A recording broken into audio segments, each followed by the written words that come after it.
All right, we have Ford pickup. Yeah, I don't want to take up too much of your time.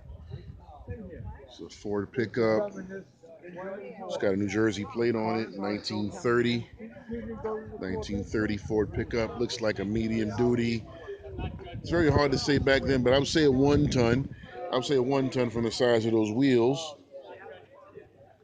But I would also say a 1 ton because it has a dually rear on it and it's got a lift bed on it.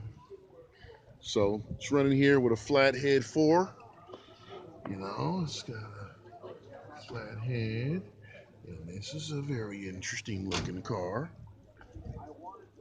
Model AA. 1930 Model AA pickup truck. Huh? Okay. So I guess he would just double down. Yeah, I probably won't be able to make that.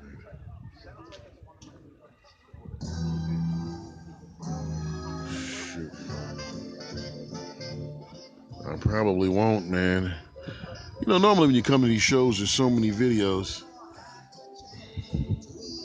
I mean, there's so many automobiles.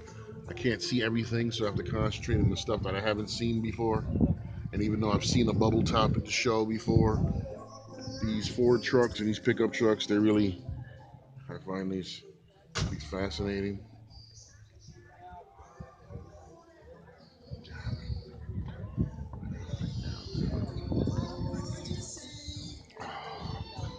What kind of song is that? It's got a chain there.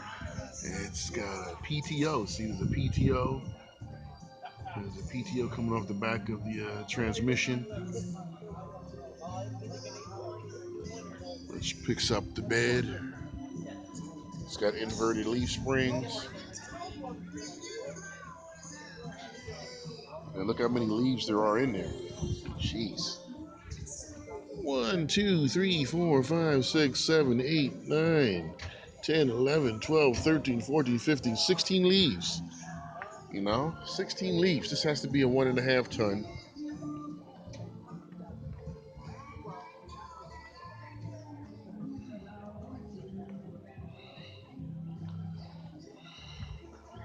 And look at the rear end. It's like lateral. Yeah, look at that. Like a 2-speed rear end. That's how they used to make them back then. Instead of a north-south latitude, it's like a east-west, left-right. Yeah, the exhaust pipe right there.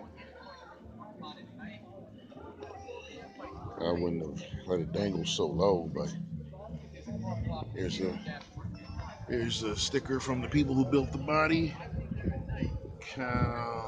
Steel Body Company. Galton Steel Body Company, I think that's what it says. So I think they just made this is probably metal. This is all angle iron now. But originally,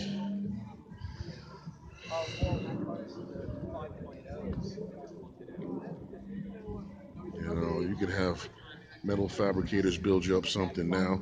And this is real sweet, man. You could sell this truck to metal fab guys because they like the traditional nature of it. And they know the payload. It'll pale in comparison to the vehicles, the trucks that Ford and Dodge and Mack and International make today. But in the warm weather, it's got a 4-cylinder. You can take it to work, and then it's real quaint. I like how it's got turn signals right here. It's aftermarket, but a good idea. 1930 Ford Model AA pickup truck.